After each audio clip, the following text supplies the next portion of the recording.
Como assim? Assim. Ah, meu filho, acho que isso não vai dar certo. Ele não falou pra mim que ele ia dirigindo, não? Assim. Não. Ele nunca dirigiu no Rio de Janeiro, gente.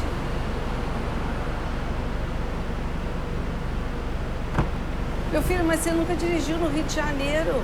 Tudo bem, mas... dirigi hoje.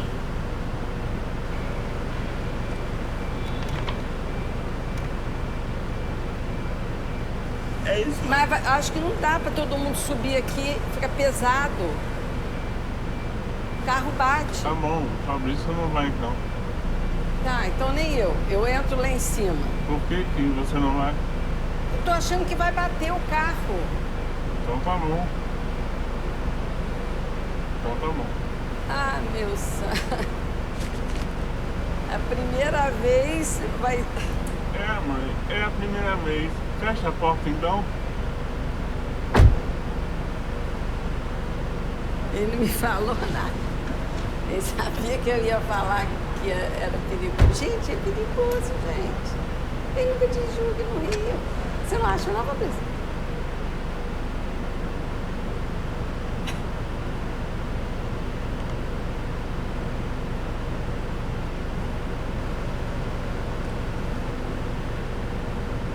Não podia começar essa filmagem lá fora?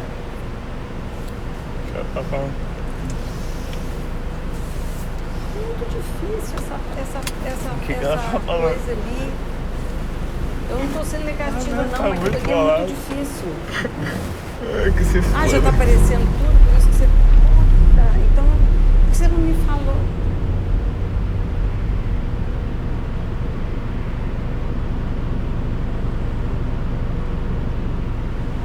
Então não vai poder gravar nada, porque eu fiquei falando pra caramba. E agora? Como é que sai? Deu ido lá? Acho que sim. Joga pra lá, joga pra lá.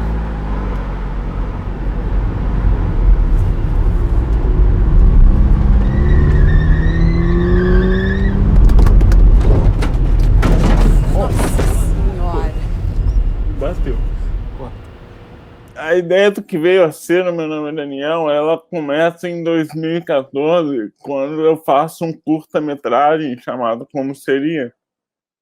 E que nesse curta-metragem, que foi feito para um desses concursos que volta e meia aparecem na internet, concurso de vídeos inspiradores, eu fiz esse curta para esse concurso. E nele, eu tento imaginar como seria a minha vida se eu não tivesse a deficiência. E acabou que o concurso não deu em nada e um belo dia eu resolvi publicar esse filminho na internet, né, nas redes sociais, e Facebook e YouTube na época. E ele viralizou. E teve, sei lá, acho que mais de 20 mil visualizações na época.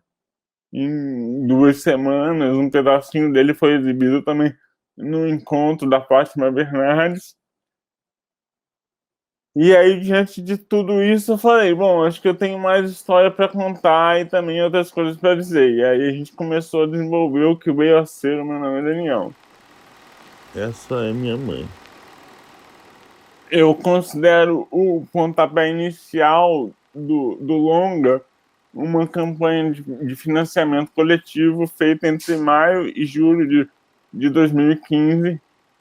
E essa campanha de financiamento coletivo foi feita muito para, primeiro, a gente ter uma grana para começar a pensar e a produzir o filme, e depois, não, um segundo objetivo, que era fazer o projeto aparecer.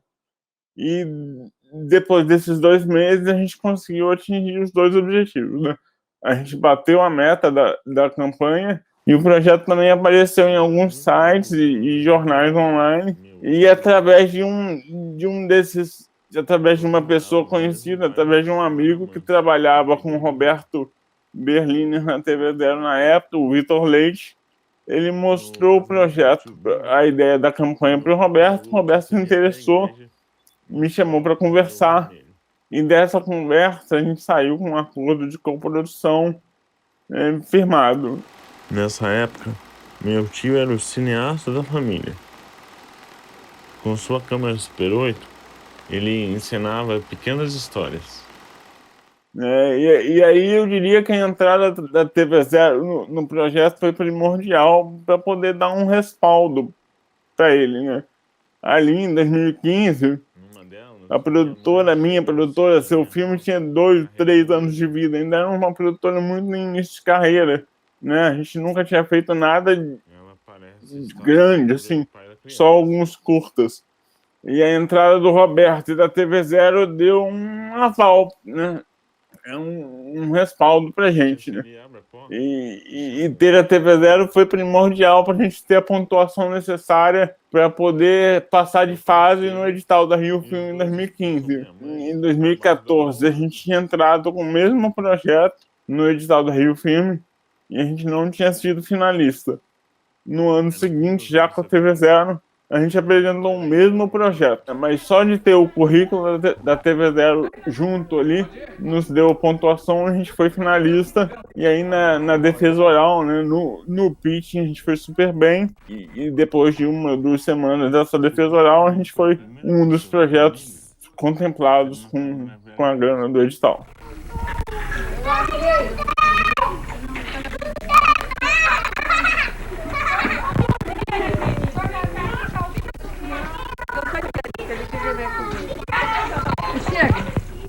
Minhas primeiras imagens em vídeo foram feitas nela. 2 horas de filme, né? Né, Pilates? Eu tinha pouco mais de 1 ano de vida.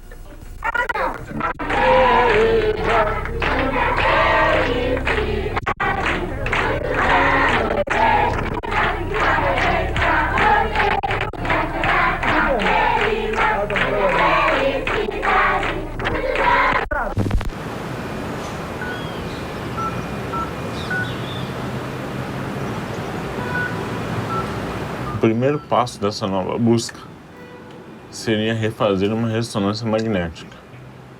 Eu tinha feito vários exames ao longo da minha vida e eles tinham sido todos inconclusivos. Comprovar a suspeita. E quando eu resolvo fazer o longa, eu decido retomar essa busca pelo diagnóstico, porque achei que seria uma das boas maneiras de conduzir a história. Então teve esse lado, né, dessa busca, né, e também teve uma coisa de descoberta, né, de eu pegar coisas que eu nunca tinha parado para ver. A câmera não pode entrar na sala da ressonância. Ah, tá. Uma imagem que dá a entender que a pessoa está entrando. A câmera não pode ter. Não, eu sei. Não é compatível. Eu sei, não pode ter metal lá dentro, mas você tem ideia de quando essa resposta, você deve ter essa resposta? Exames, avaliações, laudos médicos. Se você falar, tá sendo gravado. Entrevistei a minha mãe 2 vezes, meu pai 2 vezes, para poder entender como é que tinha sido ali o início, né? Até antes mesmo, né? De como foi a gravidez da minha mãe, etc. Então foi muito um processo de me entender, né? E de me conhecer. Ah lá. Até tem uma coisa curiosa, que em um desses laudos médicos, uma dessas avaliações que eu fiz quando criança, tem uma ressonância marcada. Se não me engano, uma avaliação de 87 ou 88, eu tinha 3 ou 4 anos, mais ou menos. E essa avaliação diz que eu era uma criança que inventava muitas histórias, né? Que criava muitas histórias, contava muitas histórias. E ela diz também que os personagens eram sempre muito positivos e atuantes e etc. E eu me lembro de pegar essa avaliação e falar, se eu tivesse sabido dessa avaliação antes, talvez eu nem tivesse feito faculdade de biologia, por exemplo, foi uma coisa que eu fiz antes de fazer jornalismo. Acho que de alguma forma essa coisa de contar história sempre teve dentro de mim e estava meio adormecido. Não ficou meio adormecido isso durante um tempo. Isso aí acho que não precisa ficar respondendo acompanhante também.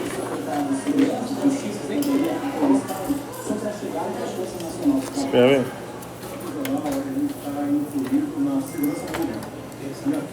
Um motivo para a realização do exame?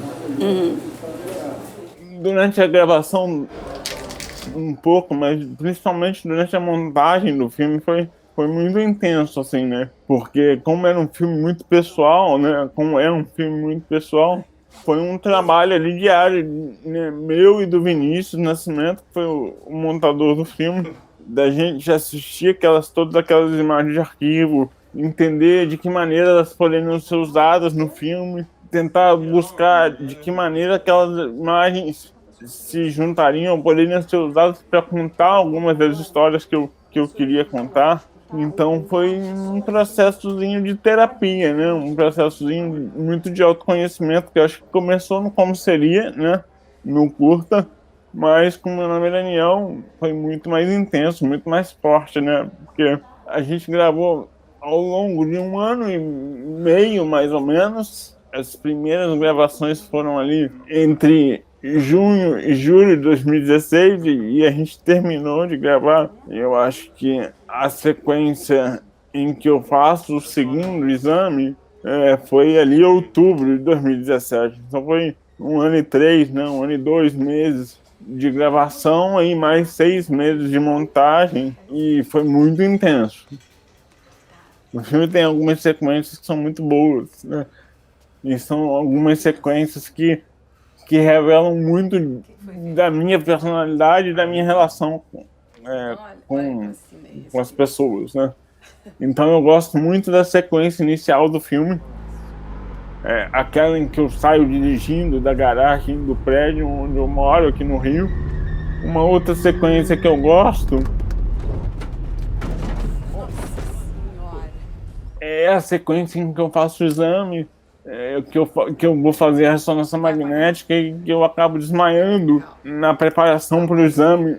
Eu tenho um nervoso de agulha e sempre que eu tiro sangue, eu tiro deitado para não desmaiar. E ali no dia de fazer a ressonância magnética, eu esqueci disso, não falei e tal. E aí a enfermeira que vai colocar o acesso, né, no meu braço para botar o contraste. Eu vou pegar a marca.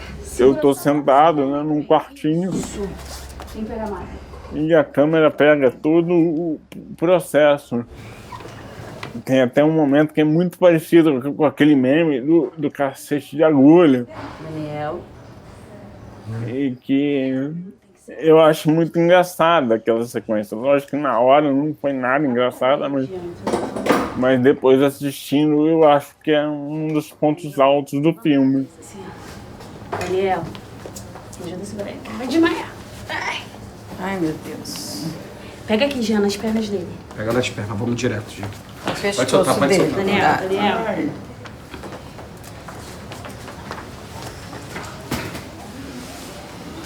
Calma, filho. Eu tô...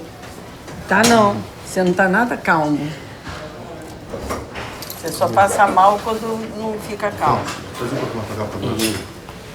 Tá transpirando pra caramba. Deixa eu só levar ele pra lá, senhora. Se eu quiser ficar na sala, eu posso. Só vou pedir pra senhora tirar. Se tiver cartão, Tem que tirar tudo que foi de metal. Aham, vou tirar. Moeda também.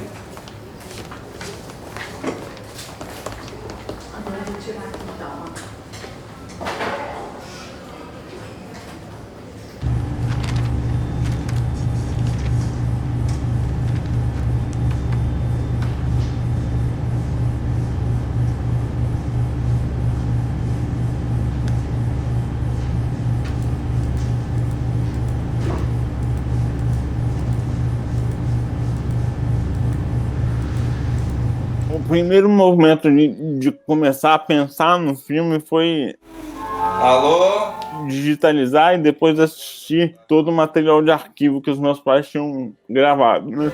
Árvore de Natal. Isso aí, acho que foram mais ou menos, eram umas 45 fitas de VHS. Depois eu descobri mais umas coisas em Super 8, enfim, mas o grosso mesmo eram umas 45 fitas VHS. Vou esconder.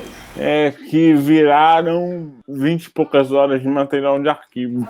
Então o primeiro movimento foi esse, né? De assistir esse material de arquivo todo e fazer uma pré-seleção desse material. E aí, eu acho que dessas 20 e poucas horas, a gente tirou mais ou menos a metade em que eu, de alguma forma, aparecia nelas. O segundo momento foi eu pegar essa primeira decupagem do material de arquivo e sentar a bunda na cadeira e escrever um pré-roteiro Fala bem alto, qualquer coisa. baseado, né, no que eu já tinha das imagens de arquivo e de algumas ideias que eu tinha Vai falar uma frase. até antes dela, né? E desse primeiro movimento eu fiz um pré-roteiro que serviu de base para as primeiras semanas de gravação. E ali, nesse primeiro pré-roteiro, tinha entrevista com os meus pais, né? Pai, mãe, minha irmã.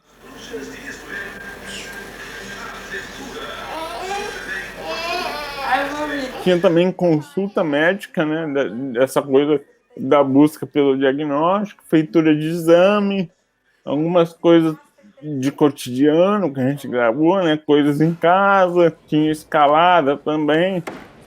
E a gente fez todas essas sequências e aí a gente gravamos essas 2 primeiras semanas. Tivemos que parar porque ia ter Olimpíada, eu trabalhei na Olimpíada aqui do Rio, a gente não voltou a gravar logo em seguida. Teve um período aí de 1 ou 2 meses que a gente ficou sem gravar. O que você tá fazendo? Eu falei que eu não queria ser filmada sem me arrumar. Eu falei que isso aqui não é uma produção. Quando a gente decidiu retomar as gravações, já mais pro final de 2016, eu quis fazer uma segunda semana de montagem para a gente ver o que a gente já tinha gravado e também para poder rever um pouco daquelas imagens de arquivo. Filmar o Daniel sempre era mais fácil do que ser filmado agora. Ser filmado agora tá meio tenso.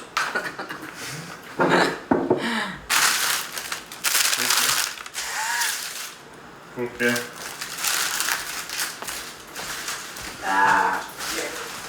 Quando eu filmava, você era pequenininho, tava fazendo gracinha. Ô, Daniel! Daniel andou, Daniel fez isso.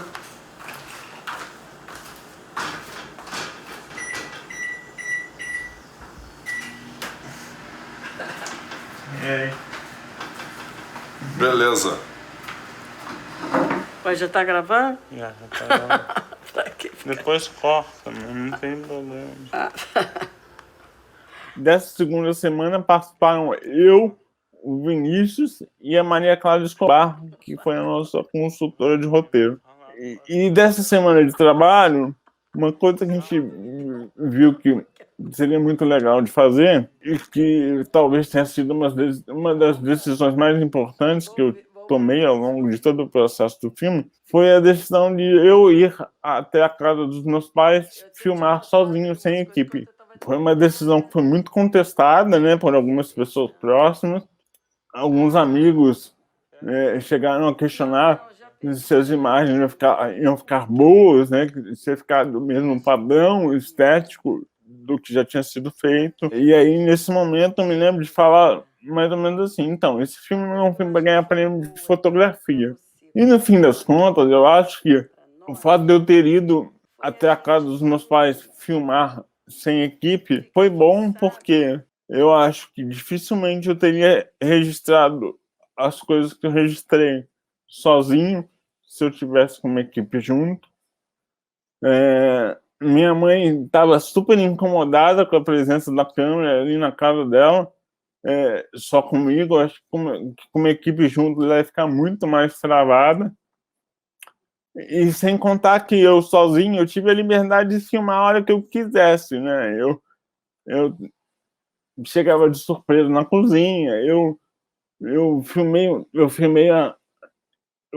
o encontro de Natal da família, coisas que eu dificilmente teria registrado se tivesse uma equipe comigo.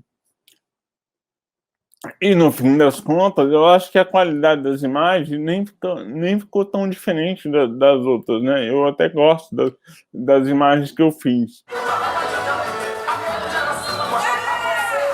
Então, acho que nesse momento aí, o filme já começa a ir por um outro caminho, né? Um caminho mais pessoal do que era antes, né? Já era um filme pessoal, mas tinha muita equipe. E quando eu decido eu fazer esses registros, eu acho que ele caminha um pouco mais na direção do filme que eu queria fazer. Alô, quem tá falando? Alô, é Jesus. Jesus? É ele mesmo. A sua patroa tá aí? Tá sim, só um minutinho. Chama ela pra mim. Dona Sara, Jesus seu telefone.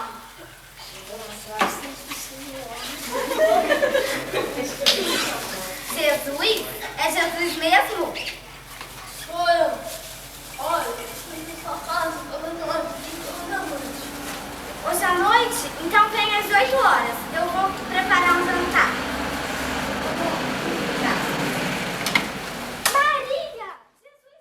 E depois disso, eu acho que o filme tomou forma mesmo durante a montagem, né?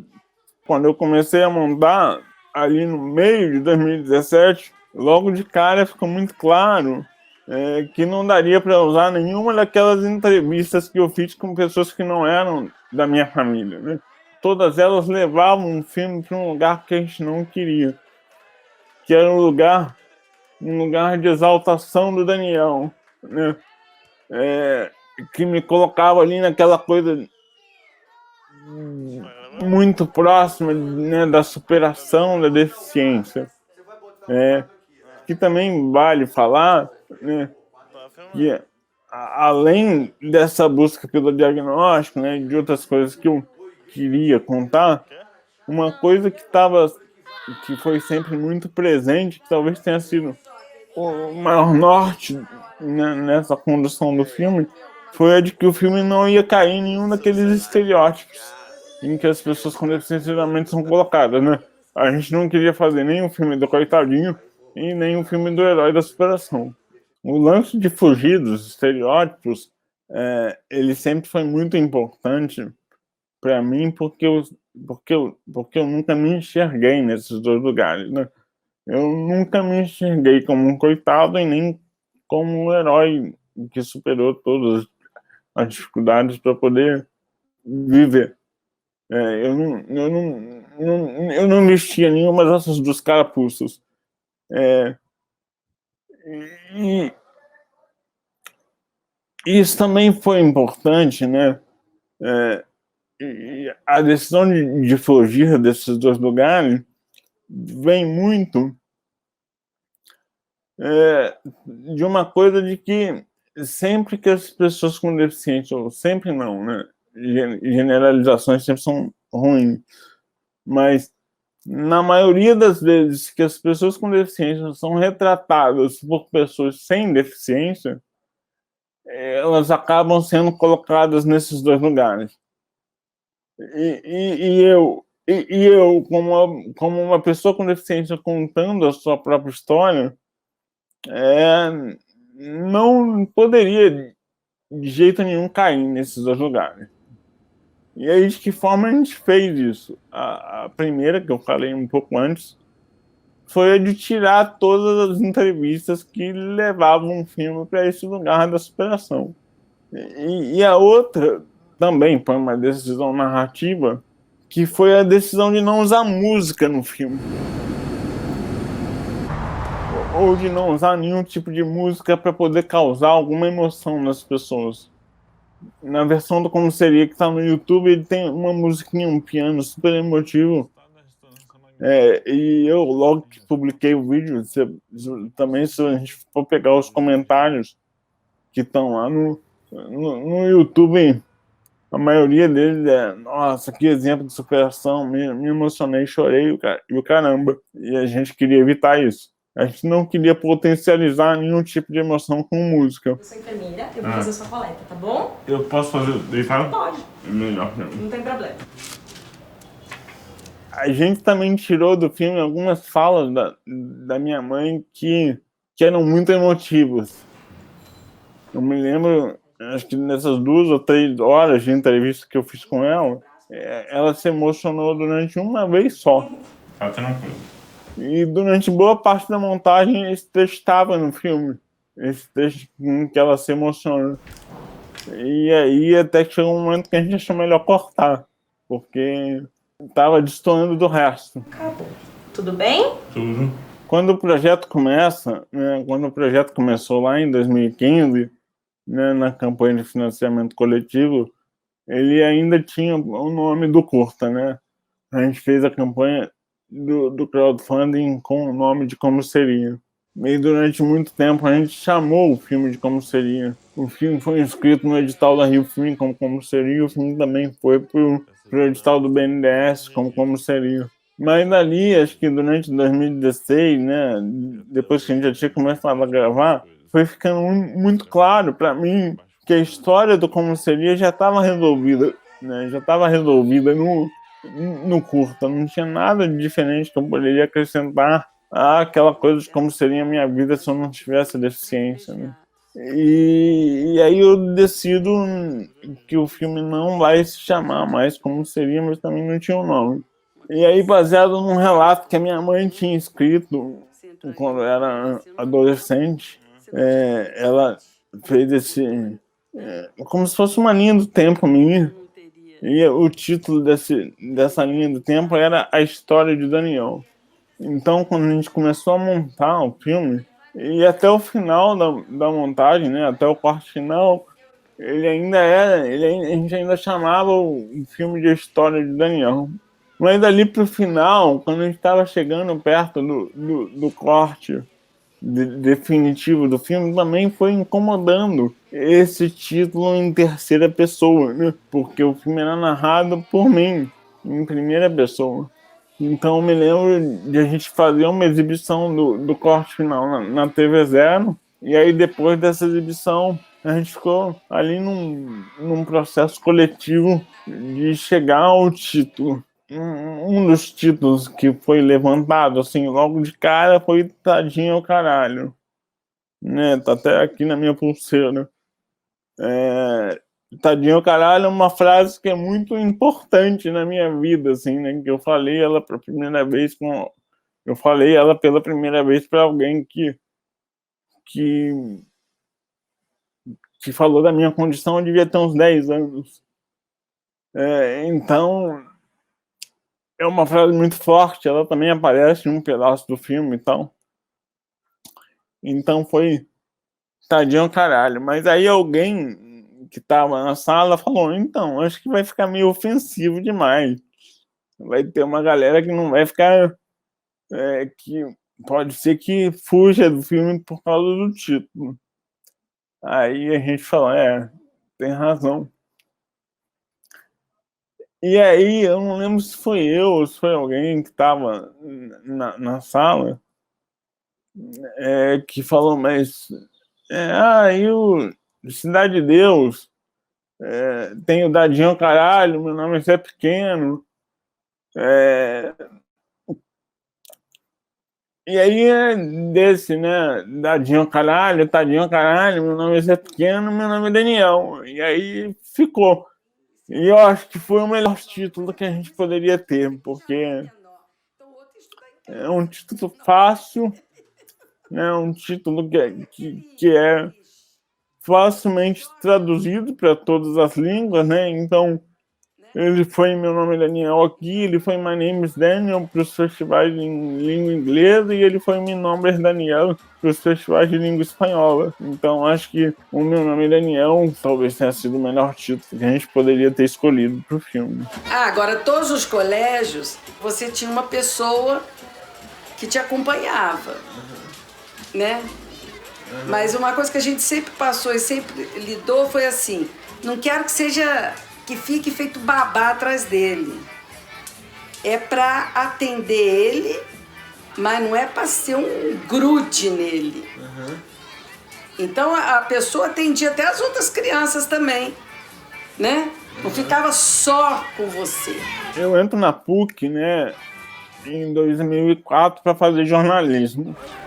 A galera de cinema, né, o curso de cinema, ele ainda estava sendo montado. Se eu não me engano, a primeira turma de cinema foi a galera que entrou comigo. Então ainda não era muito falado de cinema ali na faculdade ainda, né, na PUC na época, em 2004. E eu entrei para fazer jornalismo para poder trabalhar com jornalismo esportivo, que eu gostava e ainda gosto muito de esporte.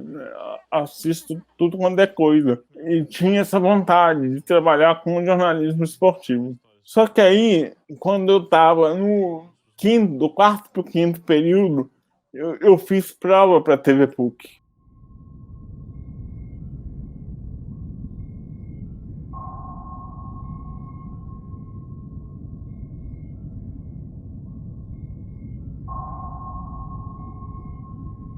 Eu me candidatei à vaga de editor. Eu não sei nem explicar muito bem porquê. Eu nunca tinha editado na vida. Eu tinha facilidade com computador, e era o que eu sabia, assim, né? Que a edição era não linear no computador. E eu me descobri ali, né? Eu vi que era uma coisa que eu gostava de fazer. Acho que nesse meu processo de me tornar um diretor, um editor, a TV PUC foi super importante, né? Porque acho que sem a TV PUC eu não teria descoberto isso. Então ali, né, aí na TV PUC eu editei pela primeira vez e vi que gostava muito, né? Vi que tinha facilidade para editar e tal, mas ainda era edição só, né? Tanto que depois da TV PUC eu fui para a Band, onde eu conheci o Carlinhos, né, que hoje é um dos coordenadores da TV. E na Band foi a minha primeira experiência com redação de jornal.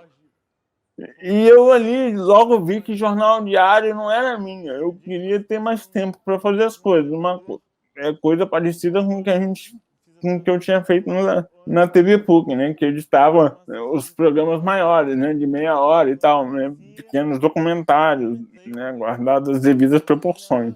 E foi na TV PUC que eu pela primeira vez contei um pouco da minha história, né? Num programa que eu fiz chamado do Seu Próprio Jeito. E ali, então, aí eu fiquei um ano na TV PUC, depois fiquei 6 meses na Band. E aí eu saí da Band para estudar na Darcy Ribeiro, né? Eu fiz o curso de montagem na Darcy Ribeiro. E ali na Darcy Ribeiro é que eu talvez tenha começado a migrar mesmo do jornalismo para o cinema. Eu terminei o curso da Darcy Ribeiro. Eu depois ainda trabalhei 3 anos e meio como editor do RJTV da Globo. Mas ali da Darcy Ribeiro eu já sabia que eu queria o que eu queria trabalhar com cinema, o que eu queria editar, o que eu queria dirigir. O que mais? Depois disso, lógico, eu também fiz uma pós em documentário na FGV, que aí eu acho que bateu o martelo, né, no querer fazer documentários.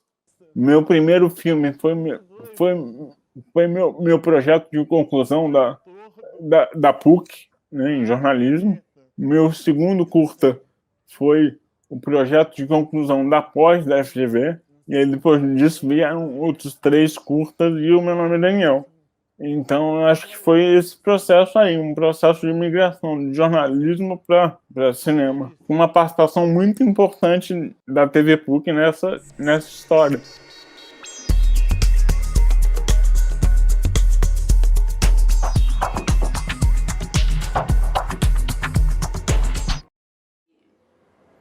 A gente tem que ver o ganho deles, da criança, o ganho que é dele, não pode nunca ficar fazendo comparações, né?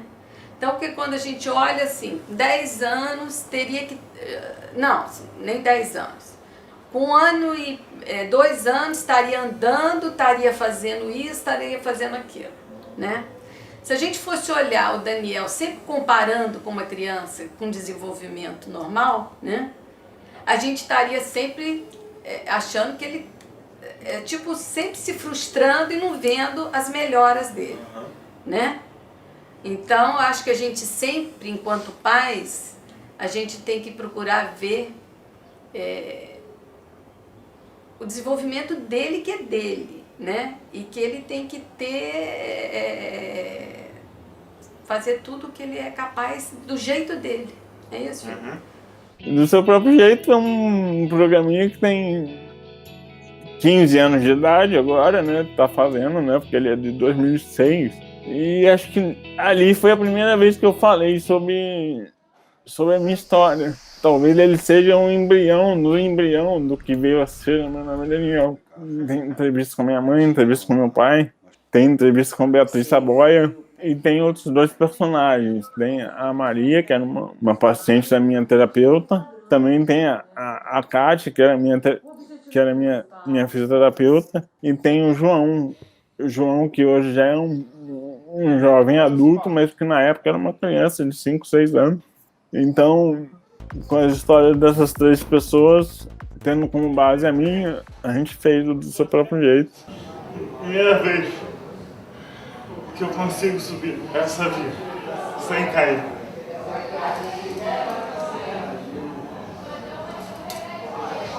Bastante cansado, mas essa sensação é a melhor de todas na escalada. Você fazer uma via que você nunca tinha conseguido antes. Isso é muito bom. Meu Nome é Daniel foi exibido em mais ou menos 20 festivais, 20 e poucos festivais aqui no Brasil e também fora do país. E o primeiro festival estrangeiro que o Meu Nome é Daniel foi o IDFA, que é o Festival de Documentários de Amsterdã, que é considerado o festival de documentários mais importante do mundo. E eu me lembro de dar uma entrevista, né, pro festival, que saiu na revista, no jornalzinho que eles publicavam de 2 em 2 dias falando sobre os filmes. E aí, além, né, de falar sobre coisas do filme, uma das perguntas que o jornalista do festival fez foi como eu via as perspectivas do novo governo, né, que tinha acabado de ser eleito, né? A gente está falando aí de novembro de 2018, então o Bolsonaro tinha acabado de ser eleito. E é engraçado entre aspas, né? Ver essa minha entrevista e perceber que todas as coisas que eu falei ali que poderiam acontecer com o setor audiovisual do país aconteceram. Parecia que eu estava com uma bola de cristal ali, prevendo todo o desmonte que de alguma forma aconteceu, né? Então, é muito doido isso, né? Em 2018, 2019, 2020, principalmente 18 e 19, acho que foram os 2 anos em que os filmes brasileiros mais foram premiados, mais ganharam um prêmio, né, fora do país. Eu me lembro de estar no Festival de Sydney, né, lá na Austrália, e tá o Meu Nome é Daniel, tá Bacurau, tá o Marighella, tá Democracia em Vertigem, junto com Parasita, né? E por onde o filme passou, né? O filme passou por Cartagena, foi exibido na Alemanha, na Suécia, e sempre foi muito bem recebido. E o que eu tenho lido, né, de pessoas, né, agora menos, né, porque a gente tá sem viajar, né, para os festivais, mas eu me lembro em 2019 viajar para a Austrália, por exemplo, e as pessoas perguntarem, gente, mas o que está acontecendo lá? E a gente fica meio sem ter o que dizer, sabe? Então, eu acho que a importância dos filmes brasileiros estarem indo para os festivais, não só de documentário, né, mas os filmes brasileiros em geral, talvez seja de mostrar que o país não é só isso, né, que aparece no jornal, né? que o país ainda tem uma cultura muito forte, que logicamente tem uma cultura e uma produção audiovisual muito forte que tá cambaleando, mas eu espero que não caia. E eu acho que é cada vez mais importante que os filmes continuem marcando presença, apesar de todas as dificuldades. A ausência de alterações que justifiquem o quadro clínico. Esse foi o resultado do exame genético. Por se tratar de uma condição rara, a base genética pode ainda não ter sido esclarecida e, como o exame só leu o que já é conhecido, o resultado foi inconclusivo. Quando isso acontece, o recomendado é refazer o exame em até 2 anos, porque novas descobertas de genes e diagnósticos podem surgir e solucionar o meu caso. Enquanto isso, a única coisa que eu sei é que eu não sei o que eu tenho.